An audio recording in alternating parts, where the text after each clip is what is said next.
रूप पाहता लोचनी सुख झाले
पवित्र तो देह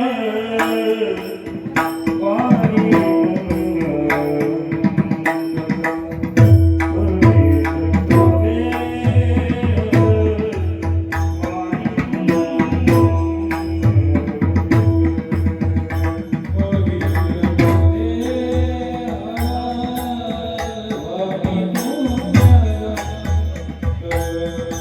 पवित्र तो देह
पवित्र तो देह वाणी पुण्यवंत जोवदे अच्युत सर्व काळ तयाच्या चिंतने तरतील दोषी जळतील राशी पातकांच्या देवैचिरज चरणीची माती धावत चालती मागे मागे तयाच्या चिंतने तरतील दोषी जळतील राशी पातकांच्या काय त्या उरले वेगळे आणिक वैकुंठ नायक जया कंठी तयाच्या चिंतने तरतील दोषी जळतील राशी पातकांच्या तुका म्हणे देव भक्तांचा संगम तुका म्हणे देव भक्तांचा संगम तेथे ओघ नाम त्रिवेणीचा तयाच्या चिंतने तरतील दोषी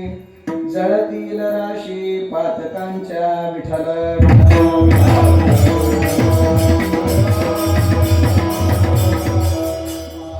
योगपीठे तटे भीमरथ्यां वरं पुंडरीकाय दातुं मुनीन्द्रैः समागत्य तिष्ठन्त महानन्दकन्दं परब्रह्मलिङ्गं भजे पाण्डुरङ्गं पांडुरंगाकृ प्रथम नमन दुसरे चरणा संतांची त्यांच्या कृपादानी कथेचा विस्तारो बाबाजी सद्गुरु दास तुका कलावज्ञ जीवोद्धरारथावतारं कलांकांक तेजोदिकामोदिवक्त्रं खलानीशवादापणोदार दक्षं समाधिस्तमूर्तिं भजे ज्ञानदेवम् ओम नमो ज्ञानेश्वरा करुणाकरा दयाळा तुमचा अनुग्रह लादलो पावन झालो चराचरी नीलकळा कुसरी काहीच नेणे बोलतो वचने अतिभाविका एका जनार्दनी तुमचा दास त्याची आस पुरवावी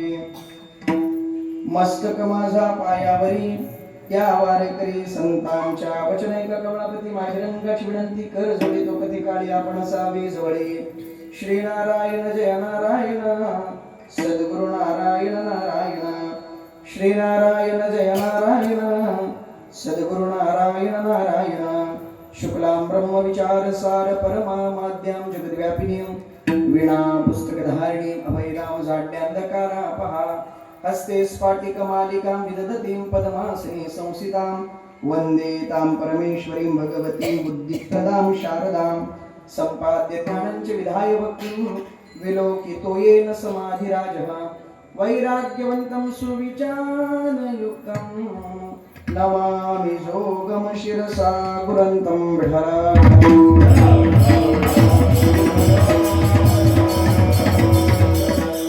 पवित्र तो देहवाणी पुण्यवंत जोवदी अच्युत सर्व काळ तयाच्या चिंतने तरतील दोषी जळतील राशी पातकांच्या प्रस्तुत प्राप्त प्रसंगी प्राप्त स्थळी आपणा सर्वांच्या अंतःकरणामध्ये विराजमान असणाऱ्या सर्व व्यापक भगवान परमात्म्याच्या सेवेकरिता गायला गेलेला अभंग ज्ञानेशप्रिय श्रीमंत श्रेष्ठ श्री जगद्गुरु तुकोबाराय यांच्या पंचम वेद नाम गाथा आणि त्या गाथेमधील 5 चरणांचा अभंग असून आजच्या अभंगामधून श्री तुकोबाराय हे नामधारक महात्म्यांच्या देहाचं वर्णन करतात.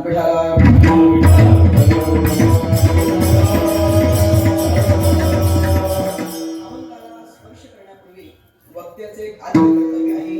आपण सर्वजण या ठिकाणी किंवा निमित्ताने कोणत्या कारणाने उपस्थित झालो आहोत, एकत्रित आलो आहोत याविषयी 2 शब्द विवेचन करणं, चिंतन म्हणणं. आपण सर्वांस ज्ञात अकारण कारण करुणा वरुणालय रुक्मिणी प्राण संजीवन जगदाकार अखिल कोट ब्रह्मांड नायक पांडुरंग पंढरीश परमात्मा संत हृदय सम्राट ज्ञानबिंब ज्ञानोबराय वैराग्य तपतीर्थ तिजोले तुकोबराय आणि समस्त ग्रामस्थ मंडळ पेढे कुंभारवाडी या गावामध्ये किती वर्षापासून हा नामयज्ञ सोहळा संपन्न होतोय आतापर्यंत कोणालाही माहिती नाही. असा अनादि स्वरूपाचा असणारा हा नामयज्ञ सोहळा आणि त्याच सोहळ्याला एक 8 दिवसाचा असा एक प्रवास करता करता करता करता 49 वर्ष उलथून गेली आणि 50व्या वर्षामध्ये आपण पदार्पण केलेलं आहे. म्हणजे आज सुवर्ण महोत्सवी वर्ष या ठिकाणी संपन्न होतोय. 12 वर्ष एखादी साधना केली की त्याला 1 तप असं म्हणतात. 24 वर्ष साधना केली की त्याला 2 तप द्वितपपूर्ती सोहळा म्हणतात. त्या द्वितपपूर्तीमध्ये 24 वर्षामध्ये 1 वर्ष मिसळला की रौप्य महोत्सवी वर्ष संपन्न होतो. पुन्हा 4 तपपूर्ती सोहळा संपन्न झाला की त्याच्यामध्ये पुन्हा 2 वर्ष मिसळायचे आणि एक सुवर्ण महोत्सवी वर्ष काय करायचा, साजरा करायचा. प्रत्येक तपाला एक महत्व आहे, प्रत्येक साधनेला एक महत्व आहे. त्या अनुषंगाने हा रोप ज्यांनी लावला असे असणारे याच गावातील एक थोर व्यक्तिमत्व, साधू व्यक्तिमत्व, एक वारकरी व्यक्तिमत्व असे असणारे पांडुरंग बाबा. आणि त्यांनी इवलेसे रोप लावी येले द्वारी, त्याचा पेलू गेला गगनावरी. 50व्या वर्षापर्यंत आपण पोहोचलो आहोत. आणि या 50व्या वर्षामधील या सप्त्याचा जर उत्सव पाहायला गेलो, ज्या वेळेस मी गावात प्रवेश केला आणि त्या पताका, त्या लाईट पाहिल्यानंतर जयेश महाराज, मला असं वाटलं जणू काही आपण अयोध्येत आलो आहोत की काय. इतकं गोड नियोजन, इतकं भव्य दिव्य नियोजन आपण सगळ्या मंडळींनी या ठिकाणी आयोजन नियोजनामध्ये कुठेच कमतरता नाही. अतिशय सुंदर प्रकारे नियोजन आहे. आणि माझ्यासारखे एका सामान्य वारकरी विद्यार्थ्याकडे आजची ही कीर्तन वाक्पुष्प सेवा, आमच्यावर नितांत प्रेम करणारे व्यक्तिमत्व याच गावचे आमचे बबन मामा पडवेकर आणि त्याचप्रमाणे त्यांची 3 मुलं, मग आमचे संकेत भाऊ असतील, दीपक भाऊ असतील आणि विक्रम भाऊ असतील.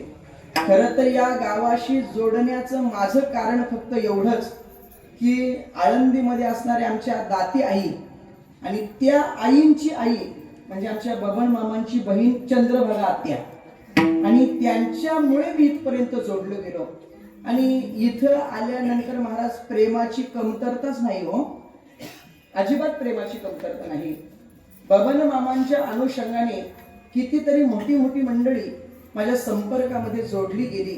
त्याच्यामध्ये आमचे रितेश भाऊ असतील, त्याच्यामध्ये आमचे अंकुश भाऊ असतील, आमचे प्रमोद महाराज असतील, आमचे धामणगावचे धामणदेवीचे आमचे संदीप मामा असतील, बरीचशी मंडळी या ठिकाणी जोडली गेली. आणि आमचे गणेश बाबा या ठिकाणी, बरोबर ना, महेश बाबा असतील, ही सगळी मंडळी जोडली गेली. अगदी जयेश महाराजांपासून ते नित्य आणि कायम ज्याप्रमाणे मला विक्रम भाऊ सारखे संपर्कामध्ये राहतात, त्याच याच गावातील एक दुसरं गोड व्यक्तिमत्व म्हणजे आमचे आदित्य महाराज सुद्धा तेवढेच आमच्यावर प्रेम करणारे आहेत महाराज. अतिशय सगळी मंडळी, मग आमचे सुधीर भाऊ असतील या ठिकाणी, आमचे प्रणव महाराज असतील, ही सगळी मंडळी जी जोडली गेली ती जोडली गेली फक्त बबन मामामुळे. आणि त्याच बबन मामांनी केलेलं प्रेम, चंद्रभागा आत्यांनी केलेलं प्रेम, मीही प्रेम त्यांच्यावर करत आलो आणि इथपर्यंत आज येण्याचा मला योग आला. खरं तर मी मागच्या वर्षी सांगून गेलो आणि आताही सांगतोय की हा दिवस माझ्यासाठी म्हणजे फार कठीण दिवस आहे. कारण त्र्यंबकेश्वरची वारी निवृत्ती दादांची उद्याची एकादशी, पण नियम असा आहे वारीला जायचं म्हटल्यानंतर कमीत कमी दशमीला तरी पोहोचलो पाहिजे. पण तुम्हा सर्वांच्या प्रेमामुळे या हनुमंतरायांच्या दरबारामध्ये हनुमंताची सेवा करण्यासाठी मला नेमकं दशमीला मागच्या वर्षीपासून या ठिकाणी यावं लागतंय.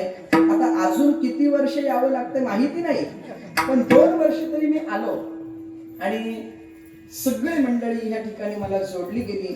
सर्व श्रोतृवर्गाच्या चरणी विनम्र अभिवादन करतो. अधिक न वेळ घेता, कारण 1 तास उरला खटवंग रायासने, खटवंग रायाला 1 तास तरी उरला होता. माझ्याकडे जरा घड्याला काढ आहे पहा, तेवढाही नाही. विठ्ठला विठ्ठला.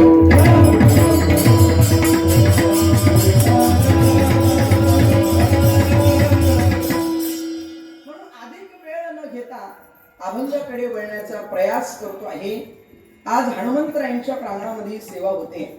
हनुमंतराय ज्यांची आपण सेवा करतोय ते हनुमंतराय नेमके कोण, जरा 5 मिनिटांमध्ये त्याचा विचार करू आणि अभंगाकडे सरकू.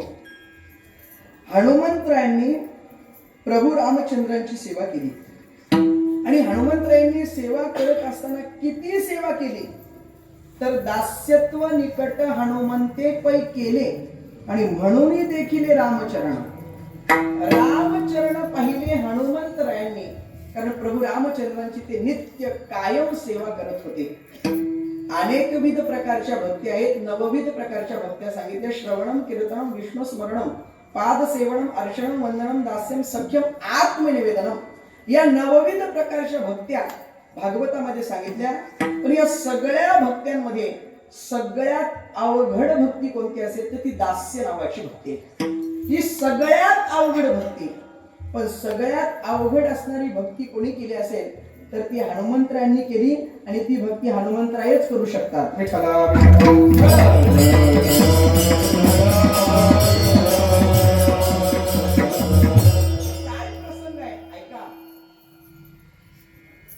काही काम निघालं की प्रभू रामचंद्र हनुमंतरायांनाच ते काम सांगायचे. बाकी कोणत्याच वानराला कोणाला सांगत नव्हते, फक्त हनुमंतरायांनाच सांगायचे. जे काम निघालं हनुमंतरायांना आवाज द्यायचे, हनुमंत हे काम कर. आता तिथे सगळी वानर सेना होती. त्यांनी विचार केला प्रभूंचं काही काम असलं की प्रभू हनुमंतरायांना विचारतात, आपल्याला फोनच करत नाही, आपल्याला बोलवतात, त्यालाच सगळ्या तारखा देतात. म्हटलं आता करायचं काय? मग आपण काहीतरी मीटिंग घेतली पाहिजे. सगळ्या वानर सेनाने मीटिंग घेतली आणि म्हटले हनुमंतरायांना प्रभू रामचंद्र जी सेवा देत आहेत ना, आपणही त्या सेवेमध्ये रत झालो पाहिजे. मग आता करायचं काय? हनुमंतराय काहीतरी कामानिमित्ताने निघून गेले. सगळे वानर सेना प्रभू रामचंद्रांच्या जवळ गेली आणि प्रभूंना सांगितलं, प्रभू आम्ही इथं आहोत ना, पण जी काही सेवा असेल तुम्ही फक्त ती हनुमंतरायांनाच सांगताय, आम्हाला त्याच्यातली काही सेवा सांगत नाही. कोणती तरी सेवा आम्हाला द्या ना, कोणती तरी सेवा द्या. प्रभू म्हटले, अरे हनुमंतराय सगळी सेवा करताय तर तुम्हाला कशाला त्रास देऊ म्हटले, काही आवश्यकता नाही, हनुमंतराय करतात ना. ते म्हटले नाही नाही, आम्हालाही तुमची सेवा करायची, आम्हालाही काहीतरी काम सांगा. हनुमंतराय सगळे सेवा करतात हे त्यांना पटत नव्हतं. काय झालं, एखादा माणूस एखाद्या माणसाला चिटकायला लागला, जवळ यायला लागला की ते सगळ्यांनाच पाहावे असं काही सांगता येत नाही. बघा माझे शब्द तुम्हाला कळाले तर जपून ठेवा. म्हटलं तुम्ही सगळी सेवा हनुमंतरायांना सांगता, आम्हाला काहीतरी सांगा ना. प्रभूंनी सांगितलं एक काम करा, तुम्हाला सेवाच करायची ना, तुम्हाला कामच करायचं नाही, तुमची तुम्ही कामं वाटून घ्या. म्हटले काय कामं वाटून घ्यायची ती घ्या. सगळ्या वानर सेनानी एक एक एक एक एक एक एक एक काम वाटून घेतलं. थोड्या वेळाने हनुमंतराय आले. 1 दिवस झाला, 2 दिवस झाले, 3 दिवस झाले, 6वा दिवस सप्त्याचा आला. पण हनुमंतरायांना एकही काम प्रभू रामचंद्रांनी सांगितलं नाही. स्वतः हनुमंतराय प्रभू रामचंद्रांकडे गेले. प्रभूंना सांगितलं, प्रभू दररोज मला कोणतं ना कोणतं तुम्ही काय सांगताय, आज मला एकही काम सांगितलं नाही. जवळजवळ मी 6 दिवस झाले विचार करते, मला प्रभू आता काम सांगतील, मला प्रभू काम सांगतील, पण एकही काम तुम्ही सांगत नाही. नेमकं कारण काय? प्रभूंनी सांगितलं, अरे सगळ्या वानर सेनाने एक एक एक एक एक एक काम वाटून घेतलेले, त्यांची ती कामं नित्य करतायत, आता तुला काम सांगण्याचं काही कारण राहिले नाही. हनुमंतराय म्हटले, म्हणजे तुमची आता मला सेवाच करता येणार नाही? म्हणजे नाही करता येणार. हनुमंतराय म्हटले, देवा सगळ्यांनी सगळी कामं जरी वाटून घेतलेली असली तरी एक काम कोणीच वाटून घेतलं नसेल हे मला नक्की माहिती आहे. प्रभू म्हटले, कोणतं काम असं शिल्लक आहे जरा सांगू शकता? हनुमंतराय म्हटले, देवा सगळ्यांनी सगळी कामं जरी वाटून घेतलेली असली ना तरी तुम्हाला जांभळी आल्यानंतर चुटकी वाजवायचं जे काम आहे ते कोणीच घेतलं नसेल. म्हटले काय म्हटले हनुमंतराय, तुम्हाला जांभळी आल्यानंतर चुटकी वाजवण्याचं काम कोणीच घेतलं नसेल. आता मला सांगा, जांभळी का आपल्याला विचारून येत असते का? आपल्याला विचारून येत असते? अहो जांभळी यावीच असं जर वाटत असेल तर ती कुठेही येत नाही, त्याच्यासाठी कीर्तनातच यावं लागतं. म्हणजे मग एवढं काम जे आहे ते काम मी करणार म्हटले. आता स्वतःला जांभळी कधी येईल हे सांगता येत नाही, दुसऱ्याला जांभळी यायची आणि मग चुटकी वाजवायची, सोपं काम आहे मला? म्हणजे मी ते काम करणार. प्रभू म्हटले, अरे ही सेवा करायची म्हटले नंतर सोपी सेवा नाही म्हटले. हनुमंतराय म्हटले, देवा फक्त तुम्ही मला म्हणा हे काम तुझ्याकडे सोपवलं. म्हणजे सोपवलं. आता सोपवलं म्हटल्यानंतर प्रभूंच्या जवळ हनुमंतराय 24 तास तत्परतेने उभे राहत होते. का? कारण प्रभूंना जांभळी आली की चुटकी वाजवण्याचं काम कोणी करायचं? हनुमंतरायांनी. आणि हनुमंतरायांनी ते काम योग्य पद्धतीने केलं आणि योग्य पद्धतीने दास्य नावाची भक्ती केली असल्या कारणामुळे म्हणून संत मंडळी वर्णन करतात ना, दास्यत्व निकट हनुमंते पै केले आणि म्हणूनही देखील रामचरण जी दास्य नावाची भक्ती सगळ्यात अवघड आहे, ती सगळ्यात अवघड भक्ती कोणी केली असेल तर ती हनुमंतरायांनी केलेली आहे. आणि त्या हनुमंतरायांची आपण उपासना करतो, त्या हनुमंतरायांची आपण सेवा करतो. बरं, आपण हनुमंतरायांची सेवा करतो यात नवल नाही, आपण हनुमंतरायांना शरण जातो यात नवल नाही. ज्या जगद्गुरु तुकोबारायांचा अभंग सेवेसाठी निवडलेला आहे, त्या जगद्गुरु तुकोबारायांनी हनुमंतरायांना विचारावं, हनुमंतराया आम्हालाही भक्ती करायची आहे, पण सांगा ना जरा तुम्ही भक्ती कशी केली. आणि म्हणून तुकोबाराय हनुमंतरायांना शरण जाता, शरण शरण जी हनुमंता तुम्हा आलो रामदूता. रामदूता हनुमंतराया मी तुम्हाला शरण आलेलो आहे, शरण शरण जी हनुमंता. हनुमंतरायांनी सांगितलं तुम्ही शरण आलात बरोबर आहे, पण तुम्ही नेमकी शरण का आलात, नेमकी तुम्हाला काय इच्छा आहे जरा सांगता का. त्यावेळेस तुकोबारे सांगतात फक्त आम्हाला एवढंच विचारायचं, तुम्ही जी भक्ती करता त्या भक्तीची वाट नेमकी काय आम्हाला सांगू शकता.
मज दावा व्यासू बटा काय भक्तीच्या त्या वाटा. सांगा ना काय भक्तीच्या वाटा मला जरा दाखवता का. ज्या हा तुकोबाऱ्यांची आपण उपासना करणारी मंडळी आहोत, त्या तुकोबाऱ्यांचा गाथेचा अभ्यास करणारे आपण मंडळी आहोत, ते तुकोबारे ज्यांना विचारतात भक्तीची वाट ते हनुमंतराय आहेत. आणि त्या हनुमंतरायांची सेवा करण्यासाठी आपण सगळेजण या ठिकाणी उपस्थित आहोत. त्यांच्या सेवेसाठी जो अभंग निवडलेला आहे तो जगद्गुरु तुकोबारायांचा आहे. या अभंगामध्ये जगद्गुरु तुकोबारे नेमकं काय सांगतात तर नामधारक जे महात्मे आहेत त्या नामधारक महात्म्यांच्या देहाचं वर्णन जगद्गुरु तुकोबारे आजच्या अभंगामध्ये करतात. आपल्या जीवनामध्ये आपल्याला दोघांचा परिचय झाला पाहिजे. नंबर 1, आपल्या जीवनामध्ये आपल्याला एकतर देवाचा परिचय व्हावा आणि नंबर 2, आपल्या जीवनामध्ये एकतर आपल्याला संतांचा परिचय व्हावा. काय या दोघांचा आपल्या जीवनामध्ये आपल्याला परिचय व्हावा. एक परिचय आपल्या जीवनाची सफलता दर्शवणार आहे आणि एक परिचय आपल्या जीवनाची कृतार्थता दर्शवणार आहे. मानवी जीवनाचा जर आपण विचारच करू गेलो तर मानवी जीवन कायम 2 अंगाने चालताना आपल्याला दिसते. नंबर 1, संपन्न या दिशेने मानवी जीवन चालतं आणि नंबर 2, सफल या दिशेने मानवी जीवन चालतं. पण ऐका, संपन्न या दिशेने जे चालतात त्यांना मानव अशी संज्ञा प्राप्त होते आणि सफल या दिशेने जे चालतात त्यांना संत अशी संज्ञा प्राप्त होते. विठ्ठल पहिला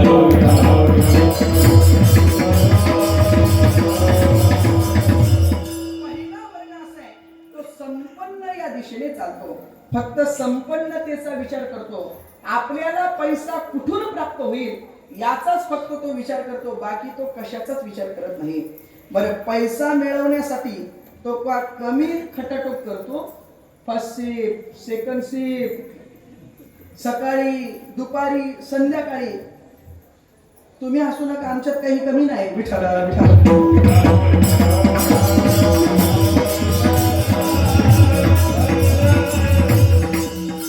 कधी दिवसाला 1 आणि कधी दिवसाला 3 देखील. विठ्ठल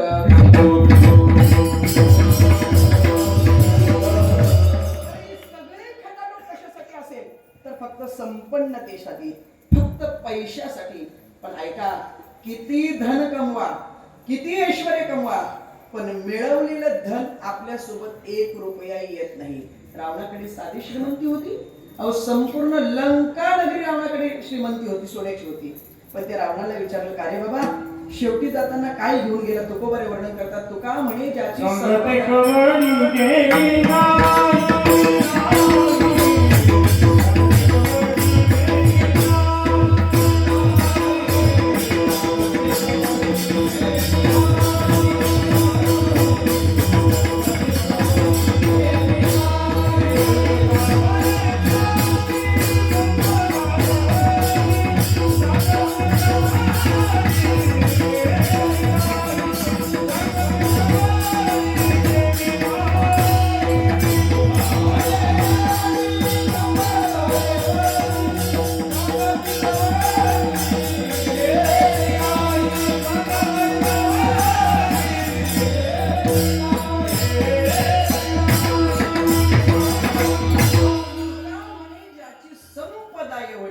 संपूर्ण लंका नगरी सोन्याची, रावणाची. किती?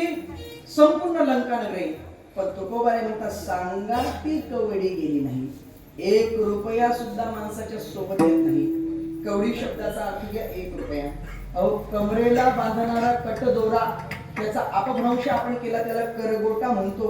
पण त्या कटदोऱ्याचा जर विचारच करू गेलो तर किती किंमत राहते बरं विकत आणताना त्याची? 2 रुपये 3 रुपये. त्याच्यापेक्षा त्याची अजून किंमत वाढलेली नाही वाढलेली त्याची किंमत. पण माणूस मेल्यानंतर तो सुद्धा कापून घेतला जातो. काय सोबत येतं? एकदा कीर्तन झालं आणि एक बाबा मला भेटले. महाराज म्हटले, आज तुम्ही कीर्तनामध्ये चुकीचं विधान वापरलं. म्हटले कोणतं? म्हणजे तुम्ही असा शब्द वापरला, माणूस मेल्यानंतर 1 रुपया सुद्धा घेऊन जात नाही. म्हटलं अगदी खरं आहे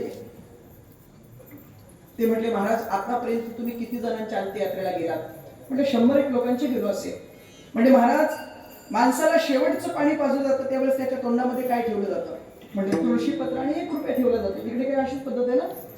बरोबर. काय परंपरा पद्धत जिकडे तिकडे वेगवेगळी असते. आमच्याकडे पद्धत वेगळी, इकडे पद्धत वेगळी. आता आमच्याकडे मेलेली माणसं जाळतात, इकडं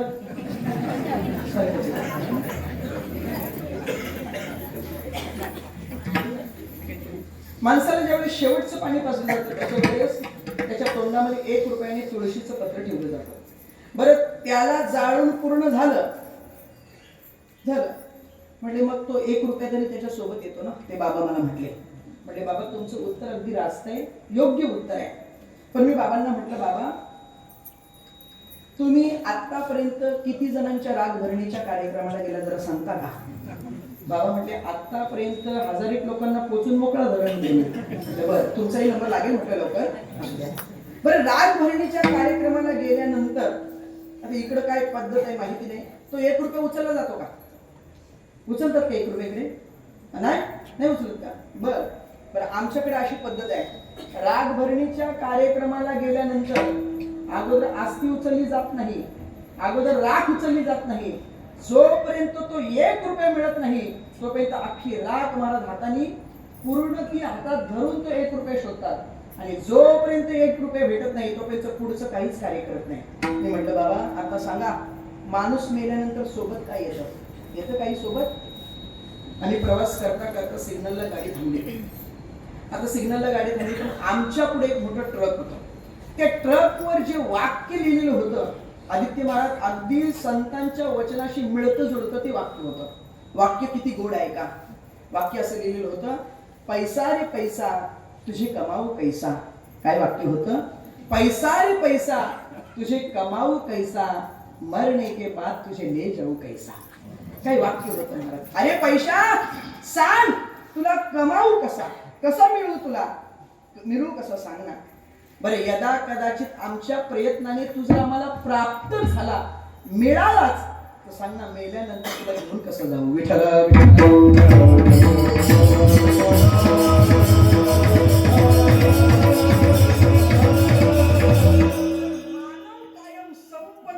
विचार करतो, आपल्याला पैसा कुठून प्राप्त होईल याचाच विचार करतो. जे संपन्नतेचा विचार करतात त्यांना मानव अशी संज्ञा प्राप्त होते, आणि जे सफल या दिशेने चालतात त्यांना संत अशी संज्ञा प्राप्त होते. मुक्ताबाईंना विचारलं, मुक्ताबाई सांगा ना, तुमचं जीवन कसं आहे?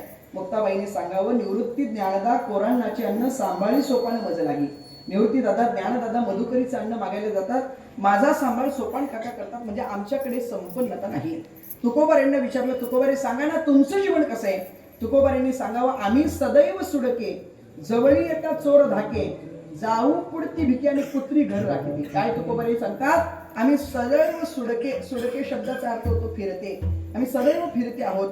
जवळी येतात चोर धाके, धाके शब्दाचा अर्थ होतो दया. जर आमच्या घरी चोर चोरी करायला जरी आला तरी त्या चोराला आमच्याविषयी दया येते म्हटले. प्रसंग असा आहे, थंडीचे दिवस चालू होते. तुकोबारे या बाजूने झोपलेले, आईसाहेब या बाजूने झोपलेले, मध्ये मुलं झोपलेले. पण तुकोबाऱ्यांची घरची परिस्थिती त्यावेळेची एवढी गरीब होती की अंगावर घेण्यासाठी एकच गोदडे. तुकोबाऱ्यांना थंडी वाजायला लागली की तुकोबाऱ्यांनी गोदडी उडावी, आईसाहेबांना थंडी वाजायला लागली की आईसाहेबांनी गोदडी उडावी. तुकोबाऱ्यांना थंडी वाजायला लागली की तुकोबाऱ्यांनी गोदडी उडावी, आईसाहेबांना थंडी वाजली की आईसाहेबांनी गोदडी उडावी. आणि अशा तुकोबाऱ्यांच्या घरी एक दिवस चोर चोरी करायला आला. चोरी करायला आल्यानंतर त्या चोराने खिडकीतून पाहिलं, अरे आपण ज्यांच्या घरी चोरी करायला आलेलो आहोत, घरात एवढी माणसं झोपलेली आहेत, अंगावर घेण्यासाठी सगळ्यांच्या एकच गोदडे. मालकीनीला थंडी वाजते त्यावेळेस मालकीन गोदडी ओढते, मालकाला थंडी वाजते त्यावेळेस मालक गोदडी ओढतो.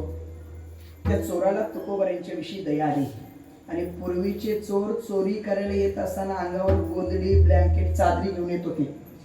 आताचे चोर पण हायपाय झालेत महाराज. तो अंगावर गोदडी घेऊन आला होता.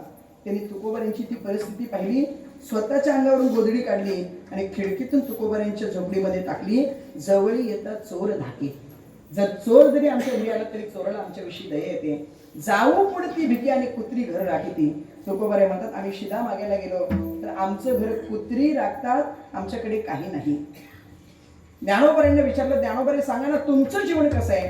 ज्ञानोबारांनी सांगितलं, आमचं जीवन संपन्न नाही पण आमचं जीवन सफल आहे. का हो ज्ञानोबारे, तुमचं जीवन सफल आहे असं तुम्ही म्हणताय, मग तुमचं जीवन नेमकं का सफल झालं जरा सांगू शकता का. ज्ञानोबारांनी सांगावं, आम्ही त्या भगवंताचे पाय पाहिले आणि म्हणून आमचं जीवन सफल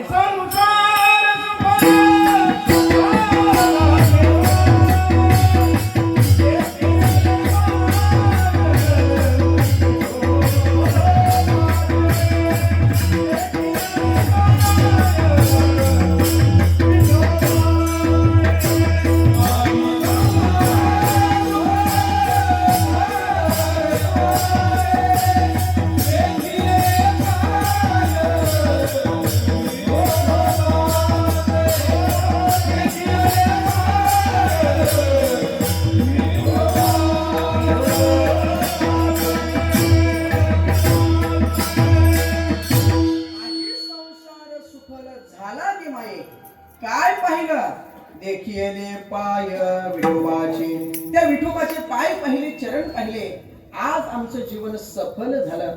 मग असे असणारे जे सफल महात्मे आहेत, ज्यांचं जीवन भगवंतासाठी वाहिलेलं आहे, त्या सफल संत महात्म्यांचा तुम्हा आम्हाला परिचय झाला पाहिजे.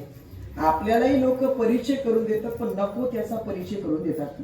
गावोगावी कीर्तनाला गेलो की लोक आम्हाला परिचय करून देतात. महाराज आमचा मुलगा बघा, मुलाचा परिचय. महाराज आमचा बंगला, बंगल्याचा परिचय. महाराज ही आमची गाडी, गाडीचा परिचय. महाराज ही आमच्या आई वडिलांचा परिचय. महाराज इथपासून तिथपर्यंत जेवढी दिसते तेवढी आपलीच. मला असं वाटतं महाराजाला इतका परिचय पुष्कळ झाला. महाराजाला बायकोचा परिचय करून द्यायची गरज नाही, पण तोही परिचय वेगवेगळ्या भागात वेगवेगळ्या पद्धतीमध्ये लोक करून देतात. तिकडे परभणी भागामध्ये मराठवाड्यात तिकडे कीर्तनाला गेलो की तिकडली लोक बायकोचा परिचय करून देतात. महाराज ही आमची लक्ष्मी बरं का, किती गोड परिचय, बायकोला लक्ष्मी म्हणतात. या नाशिक भागामध्ये इकडे कीर्तनाला गेलो की तिकडले लोक परिचय करून देतात. महाराज ही आमची मंडळी बरं का, बायकोचा परिचय. मुंबईमध्ये सिटीमध्ये आम्ही कीर्तनाला गेलो की तिकडली लोक परिचय करून देतात. महाराज ही आमची मिसेस आहे बरं का. मिसेस म्हटलं की काहींना विशेष वाटतं. महाराज ही आमची मिसेस आहे बरं का, बायकोचा परिचय. खेडेगावामध्ये कीर्तनाला गेले की लोक परिचय करून देतात. महाराज ही आमची पत्नी आहे, बायको आहे, असं अनेक पद्धतीने परिचय करून देतात. एका गावामध्ये कीर्तनाला गेलो, कीर्तन झालं, यजमान म्हणाले महाराज चला ना आमच्या घरी दूध घ्यायला. गेलो त्यांच्या घरी, दोघे जण आम्ही कोचवर बसलो आहोत. त्याच्या बायकोने 2 ग्लास भरून दूध आणलं, एक माझ्या हातामध्ये ठेवलं, एक त्यांच्या हातामध्ये ठेवलं. दूध पिता पिता तो माणूस मला विचारतोय, महाराज माहितीत का ह्या तुम्हाला कोण आहे. म्हटलं बाबा पहिल्यांदा तुमच्या गावात आलो, पहिल्यांदा तुमच्या घरी आलो, मला काय माहिती आहे कोण आहे. म्हटले बघा जरा गेस करा, तुम्हाला समजेल कोण आहे. मग म्हटलं खरंच नाही मला कळत. महाराज महाराज बघा म्हटले, समजेल तुम्हाला कोण आहे, ओळखा. मी जरा घरात इकडे तिकडे पाहिलं, म्हटलं कुठं फोटो असेल यांच्या जोडीचा, काय आमचं तुमचं काय असेल की नसेल. म्हटलं पाहावं, पण दुर्दैवाने फोटोही नव्हता घरात. मी म्हटलं नाही हो, नाही ओळखले यांना, सांगा का कोण आहे त्या, द्या यांचा परिचय करून. ती त्याची बायको होती. त्याने मला परिचय करून दिला. महाराज माहिती आहेत का ह्या कोण आहेत? म्हणजे कोण? महाराज म्हटले हे आमचं बारदान आहे. कोणाचा परिचय करून दिला? बायकोचा परिचय. काय परिचय करून दिला? महाराज हे आमचं बारदान आहे. आता मला तिचा परिचय झाला होता गड्या, पण याचा परिचय व्हायचा बाकी होता. मी त्यांना विचारलं, का हो वहिनी, तुम्ही जर यांच्या बारदान आहात तर हे तुमचे कोण आहेत? तीही त्याची बायको होती, बोलायला थोडी खमंग होती. ती म्हणजे महाराज हे आमचं भंगार आहे.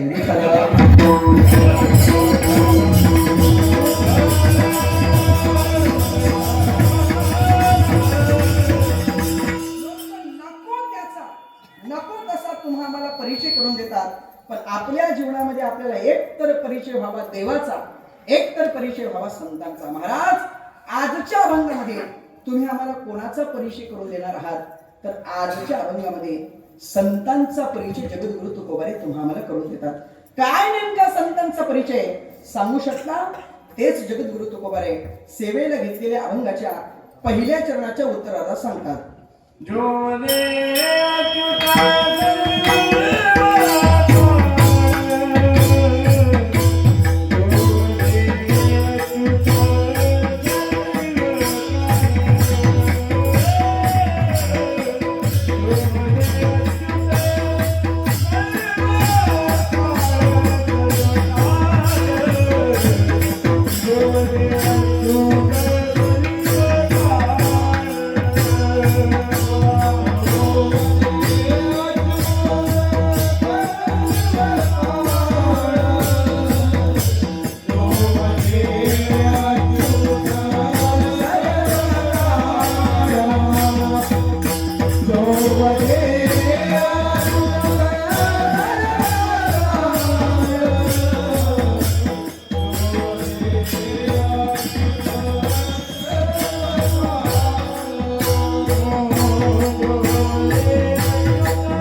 आणि रितेश महाराजांच्या मुखात घालायची. विठ्ठल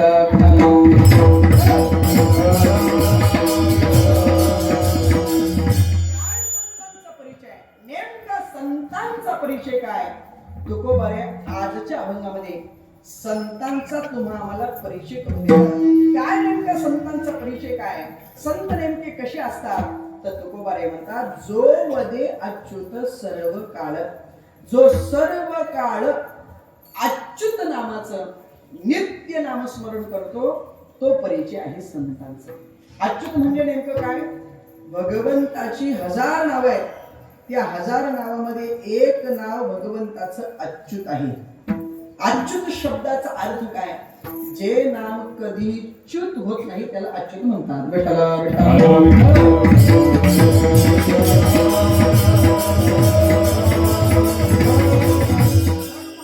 काय संतांचा परिचय? जो वदे अच्युत सर्व काळ तो परिचय संतांचा. मग महाराज जे अच्युत नामाचं नित्य नामस्मरण करतात त्या संतांच्या देहामध्ये जरा काय बदल घडतो सांगू शकता का?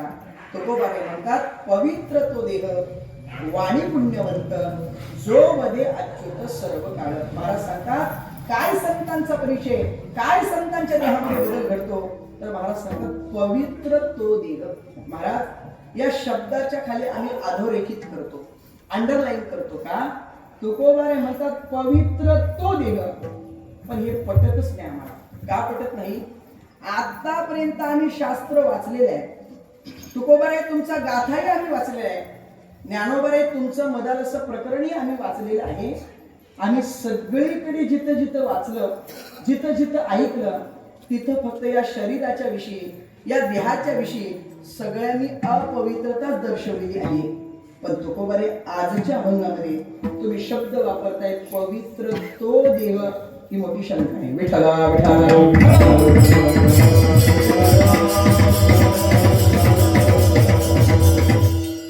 शास्त्राला विचारलं, शास्त्र सांगा मानवाचा देह कसा आहे? शास्त्र सांगते 6 ठिकाणी मानवाचा देह अपवित्र आहे. कुठं कुठं ऐका? स्थानात, बीजात, उपष्टंभात, निस्यंधात, निधनापि कायम अदेय शोचत्वात. 6 ठिकाणी मानवाचा देह अपवित्र. नंबर 1 स्थानात. स्थान म्हणजे ज्या ठिकाणी आपला देह निर्माण होतो ती आईच्या पोटातील जागा. ती का चांगले? महाराज वर्णन करतात काय सांगू गर्भीची यातना मज भोगिता नारायणा मांस मळ मूत्र जाणा तुझं क्षण क्षण ध्यान असे. काय सांगू गर्भीची यातना मला सहन होण्यासारखी नाहीये. महाराज ज्ञानोबा इथे वर्णन करतात मातेच्या उदर कुहरी पचोनी विष्ठेच्या दाथरी. पुढे जाऊन असं म्हणतात कुकडोनी नवमास वरी जन्म जन्मिनी मरती. ती जागा का चांगली आहे का? आईची विष्ठा मूत्र मांस ज्या ठिकाणी राहतं तिथं आपला जर देह निर्माण होतो तर मानवाचा देह स्थानात अपवित्र आहे, वर्णन करते शास्त्र. नंबर 2 बीजाचा जर विचार करू गेलो तर बीज सुद्धा अपवित्र आहे. आई वडिलांनी सेवन केलेलं अन्न, त्या अन्नाचा विकार आणि विकारापासून निर्माण झालेला मानवाचा देह, विकारूप पदार्थ कधीही पवित्र नसतात. पंचदशिकार वर्णन करतात पितृभुक्तान्न वीर्यात. आई वडिलांनी सेवन केलेलं अन्न, अन्नाचा विकार आणि विकारापासून निर्माण झालेला मानवाचा देह म्हणजे स्थानात, बीजात, उपष्टंभात. म्हणजे या शरीराने जेवढे पदार्थ धारण केलेले आहेत ते सगळे अपवित्र आहेत. या शरीरामध्ये एकूण 7 धातू आहेत. ते 7च्या 7 धातू अपवित्र आहेत. त्याच्यामधला एकच धातू सांगतो तो किती अपवित्र आहे का? त्या धातू मधला पहिला धातू आहे रक्त. त्या रक्ताला संस्कृत मध्ये नाव आहे अशुद्धा. त्याचं नावच मुळात अशुद्ध आहे. ते शुद्ध कसं असेल महाराज? असं सांगतात जर महिला वर्ग भाजी चिरत असताना जर बोट कापलं, बोट कापल्यानंतर हळद लावून स्वयंपाक नसतो करायचा बोटाला. मग जर बोट कापलं, रक्त बाहेर निघालं तर अगोदर आंघोळ करावी आणि मग गुरुवारी स्वयंपाक करावा, तो पवित्र राहतो. विठ्ठला विठ्ठला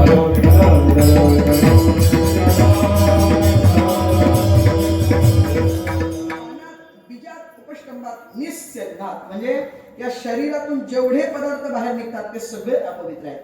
डोळ्यातून निघणारं चिपट किती जणांना हवं असं वाटतं? कानातून निघणारा मळ हवा असं वाटतो? नाकातून निघणारा गंगा यमुनेचा ओघ किती जणांना हवा असं वाटतो? तोंडातून निघणारी उलटी आहे, लाळ आहे, थुंकी आहे, हव्याविषयी वाटते? मला असं वाटतं वरचा विचार केला पुष्कळ झाला, खाली जायची आपल्याला गरज नाही, एवढा मानवाचा देह अपवित्र. विठ्ठला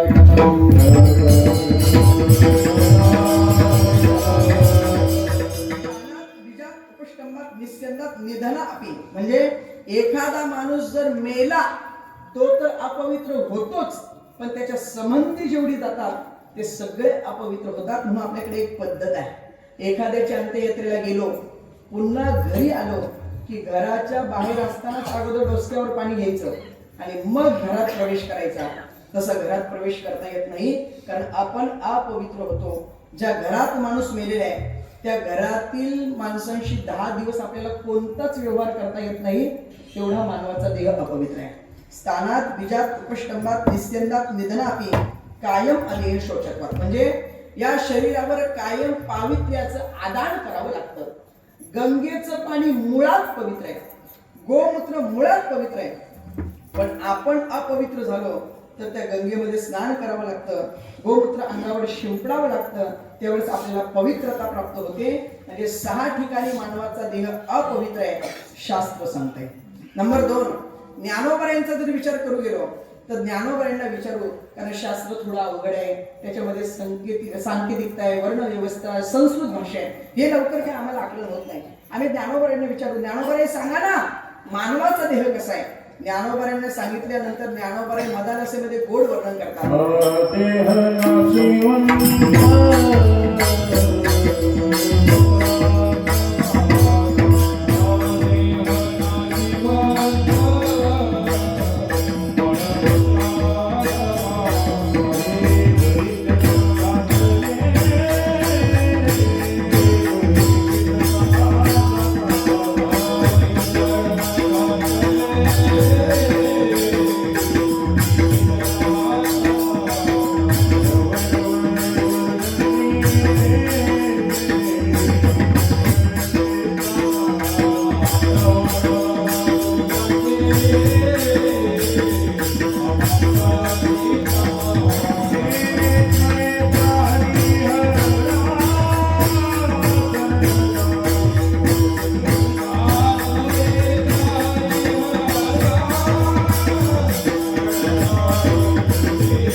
मळमूत्राचा बाधा, वरी चर्म घातलेले कुर्मी कीटकांचा सांधा, रव रव दुर्गंधीरे अमंगळतेचा बांधा. या अमंगळ शब्दाखाली अधोरेखित करायचे, अंडरलाईन करायचे. शास्त्र सांगते मानवाचा देह अपवित्र आहे, ज्ञानोबरे सांगतात मानवाचा देह अपवित्र आहे. तुकोबारांना विचारू का हो तुकोबारे सांगा ना मानवाचा देह कसा आहे. तुकोबारे नाटाच्या वर्णामध्ये गोड वर्णन करतात. शरीर दुःखाचे कोठार, शरीर रोगाचे भंडार, शरीर दुर्गंधीचे थार. पुढचा ऐका, नाही अपवित्र शरीर ऐसे. शरीरासारखी जगात अपवित्र गोष्ट कोणतीच नाही. नाही अपवित्र शरीर ऐसे. या अपवित्र शब्दाखाली अधोरेखित करायचं, अंडरलाईन करायचं. का हो? शास्त्र सांगते मानवाचा देह अपवित्र आहे, ज्ञानोबरे सांगतात मानवाचा देह अपवित्र आहे. तुकोबरे तुम्ही म्हणताय मानवाचा देह अपवित्र आहे, मग आजच्या अभंगामध्ये तुकोबारांनी तुम्ही शब्द का वापरला? पवित्र तो देह. शंका तर उत्पन्न केली आम्ही की मानवाचा देह अपवित्र आहे. बरं, शंका उत्पन्न केली यात नवल नाही, आम्ही तुम्हाला पुरावे दिले की मानवाचा देह अपवित्र आहे. मग तुकोबारे तुम्ही हा शब्द वापरताय पवित्र तो देह, त्या शंकेचं समाधान कसं करायचं? ऐका, तसं पाहायला गेलं तर तुकोबारेंची बरीच प्रमाणं अशी आहेत की त्या प्रमाणामध्ये तुकोबारे दोन दोन मतं मांडताना आपल्याला दिसतात. कधी कधी पूर्वार्ध म्हणतात, कधी कधी उत्तरार्ध म्हणतात. हा जो नाटाचा अभंग आपण आता म्हटला, शरीर दुःखाचे कोठार, रोगाचे भांडार, दुर्गंधीचे दार, नाही अपवित्र शरीर ऐसे, या एका अभंगातच तुकोबारेंनी दोन मतं मांडलेली. पहिल्या चरणामध्ये तुकोबारे प्रमाण वापरतात की मानवाचा देह अपवित्र आहे, आणि लगेच दुसऱ्या चरणामध्ये तुकोबारे मुद्दा मांडतात मानवाचा देह पवित्र आहे. शरीर उत्तम चांगले, शरीर सुखाचे बसुले, शरीर साध्य होय केले, शरीर साधिले परब्रह्म. बघा किती मोठी शंका आहे. पहिल्या चरणामध्ये तुकोबारे म्हणतात शरीर अपवित्र, लगेच दुसऱ्या चरणामध्ये तुकोबारे म्हणतात शरीर पवित्र आहे. महाराज, एखादा माणूस या गावात वेगळं सांगतो, त्या गावात वेगळं सांगतो. एखादा माणूस चुगल्या खोळ असेल तो या घरात वेगळं सांगतो, त्या घरात वेगळं सांगतो. अहो, घराचं जाऊ द्या हो, तुम्ही एकाच घरात राहून दोन दोन मतं मांडता, त्यातल्या त्यात एकाच अभंगात दोन मतं, हे काही पटत नाही. मग या शंकेचं समाधान कसं? या शंकेचं समाधान असं आहे, शरीर दुःखाचे कोठार, शरीर रोगाचे भांडार, शरीर दुर्गंधीचे थार, नाही अपवित्र शरीर ऐसे, जो भगवंताची साधना करत नाही, भगवंताची वारी करत नाही, भगवंताचं नाम चिंतन करत नाही, त्याचं शरीर शरीर दुःखाचे कोठार, शरीर रोगाचे भांडार, शरीर दुर्गंधीचे थार, नाही अपवित्र शरीर ऐसे, त्याच्यासारखं अपवित्र शरीर कोणाच नाही. पण जो भगवंताची साधना करतो, भगवंताची वारी करतो, भगवंताचं नाम चिंतन करतो, त्याचं शरीर शरीर उत्तम चांगले, शरीर सुखाचे भोसुले, शरीर साध्य होय केले, शरीर साधिले परब्रह्म. किंवा तुकोबारेंचं अजून एक प्रमाण असते, पवित्र सोवरी एक तीच भूमंडळी, ज्यांचा आवडता देव अखंडित प्रेम भाव, अखंडित प्रेम भाव ज्यांचा देव आवडताय ते पवित्र सोवळी. आणि या सगळ्या गोष्टीला पुष्टता कोण देत असेल तर ज्ञानोबारी पुष्टता देतात. काय ज्ञानोबारी हरिपाठामध्ये पुष्टता देतात? त्याचाच देह पवित्र आहे. कोणाचा? जो भगवंताची कीर्ती मुखाने गातो, पवित्राची होय.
मुखी जरी गाय पवित्रची होय देह त्याचा, त्याचाच देह पवित्र होतो जो हरीची कीर्ती मुखाने गातो, त्याचा देह पवित्र. म्हणून तुकोबारांनी शब्द वापरला ना, पवित्र तो देह. कोणाचा देह पवित्र? जो वदे अच्युत सर्व काळ तो देह पवित्र. महाराज, देह पवित्र कोणाचा समजला आम्हाला. पण आमची पुन्हा लगेच दुसरी शंका आहे तुम्हाला. कोणती? तुम्ही शब्द असा वापरला पवित्र तो देह, आणि पुढचा शब्द आहे वाणी पुण्यवंत. मग या देहातच, या शरीरातच ही वाणी येते. मग देहाचा आणि वाणीचा असा वेगळा विचार सांगायची गरज काय? वेगळा विचार सांगायची गरज काय? तर त्याच्यामध्ये 4 प्रकारचा वर्ग मोडतो. नंबर 1, काहींची वाणी अपवित्र, काहींचा देहही अपवित्र. नंबर 2, काहींची वाणी पवित्र आहे पण देह अपवित्र मानला जातो. नंबर 3, काहींचा देह पवित्र मानला जातो पण वाणी अपवित्र मानली जाते. आणि नंबर 4, काहींचा देहही पवित्र आणि वाणी सुद्धा पवित्र. पहिले 3 मुद्दे सोडून द्या, वेळेच्या अभावी नाही घेता येणार. पण चौथा मुद्दा लक्षात घ्या, काहींची वाणी पवित्र आणि देह सुद्धा पवित्र. कोणाचा? मुखी अमृताची वाणी, देह देवाची कारणी. जे संत मंडळी आहेत त्यांची वाणी भगवंतासाठीच असे, मुखी अमृताची वाणी आणि देह देवाचे कारण. देह सुद्धा त्यांच्या देवाच्या कारणासाठीच असतो. म्हणून पवित्र तो देह, वाणी पुण्यवंत. ते करतात काय? जो वदे अच्युत सर्व काळ. म्हणून जो वदे अच्युत सर्व काळ तो देह पवित्र, जो वदे अच्युत सर्व काळ ती वाणी पुण्यवंत. मग ते संत मंडळी नेमकं असं करतात काय? तर भगवंताचं नामचिंतन. कोणत्या भगवंताचं नामचिंतन जरा सांगता का? त्याचं एकदा मोठ्या प्रमाणे भजन करू.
जोवदे अच्युत सर्व काळ तयाच्या चिंतने तरतील दोषी जळतील राशी पातकांच्या. आपली वेळ संपलेली आहे, कारण 50 वर्ष असल्या कारणामुळे आपण बऱ्याच कार्यक्रमांचं आयोजन केलेलं आहे आणि त्याच्यामध्ये आजपासून तर तुमची फारच धावपळ असल्या कारणामुळे बरोबर वेळेत सेवा संपवावी असा सगळ्यांचाच आग्रह. त्याच्यामुळे जास्त काही चिंता करायचे कारण नाही. 11 वाजलेले आहेत, विठोबा रखमाई झालेले आहे. ज्ञानेश्वर माऊली झालेले राहिले ते जय विठ्ठल. मग तुम्ही म्हणाल महाराज पहिला चरण तुम्ही सांगितला आम्हाला, पण तोही काही सगळा अजून सांगून झाला नाही. 4 मुद्दे जे सांगितले होते ते 4 मुद्दे सांगायचे राहिलेले आहेत आणि उर्वरित 4 चरणही राहिलेले आहेत. मग आता त्यांचं काय करायचं? जर एक चरण सोडवायला आपल्याला 11 वाजले, 2 तास लागले, म्हणजे आता पुढचे 5 सोडवायचे, 4 सोडवायचे म्हटल्यानंतर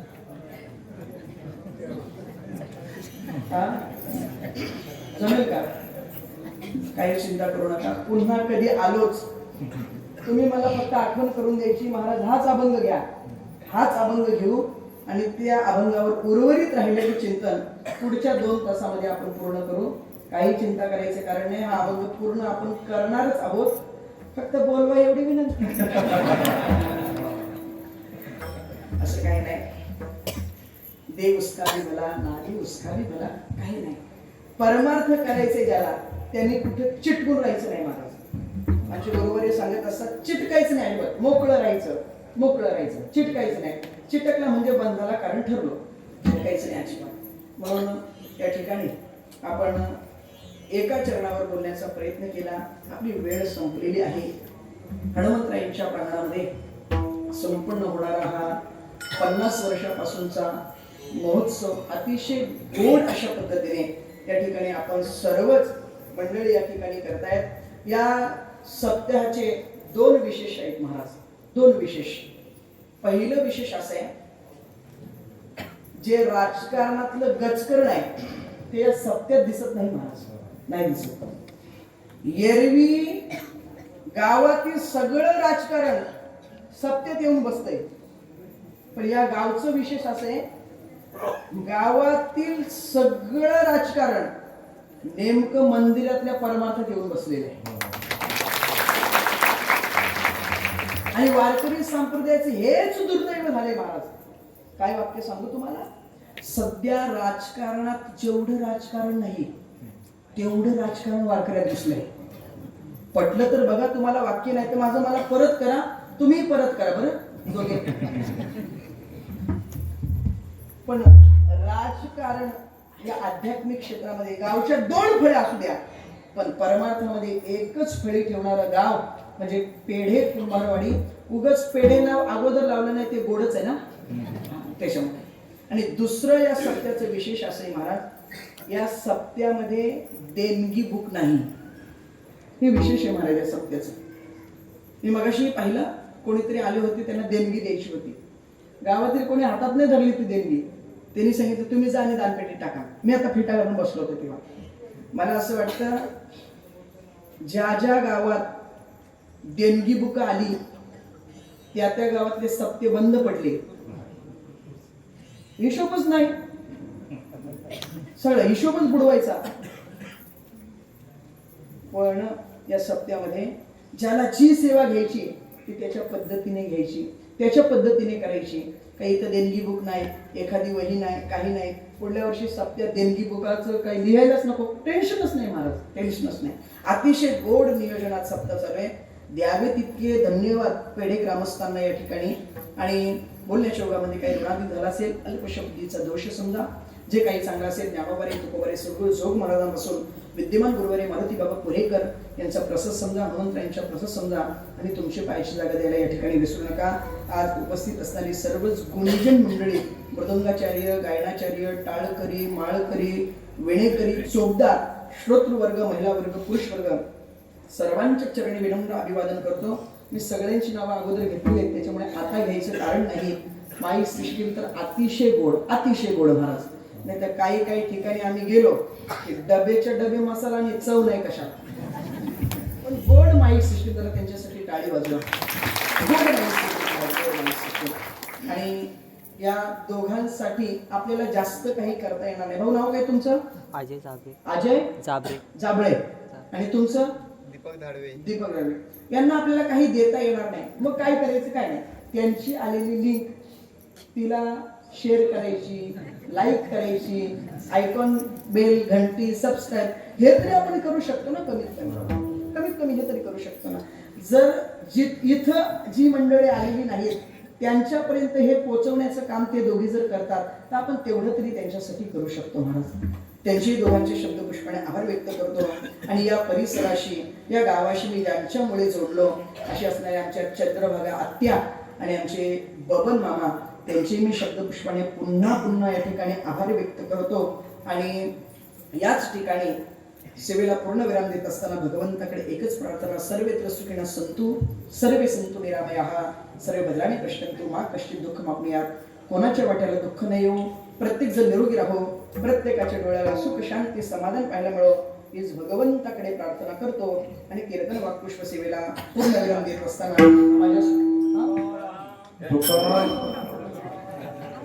पूर्ण विराम देत असताना माझ्या सोबत आलेले कदाचित माझ्यापेक्षा काही त्यांना झाले असावे. आणि खरं नियम हाच आहे महाराज, खरा नियम हाच आहे. खरं तर वक्त्याने आपल्या वेळेपेक्षा पुढे जाऊच नाही. का जाऊ नये ते सांगतो ऐका. महाराजांचं एक प्रमाण तुम्हाला पाठ असेल, जेथे कीर्तनाची जागा तेथे असे देव उभा. जेथे कीर्तनाची जागा तिथे देव उभा आहे.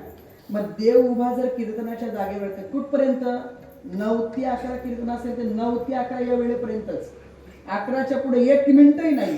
काय मिनिटं नाही महाराज? 1 मिनिट आहे महाराज. जर 11च्या पुढे जर एखादा वक्ता गेला तर श्रोते घड्याळाकडे पाहतात, कधी संपतोय कधी संपतोय.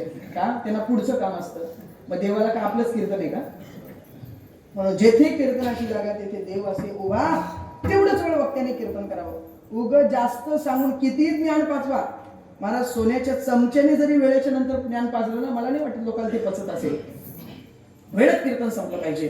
आणि माझ्यासोबत आलेले आमचे अभिषेक भाऊ भगत, त्यांचे शब्दपुष्पाने आभार व्यक्त करतो आणि याच ठिकाणी थांबतो.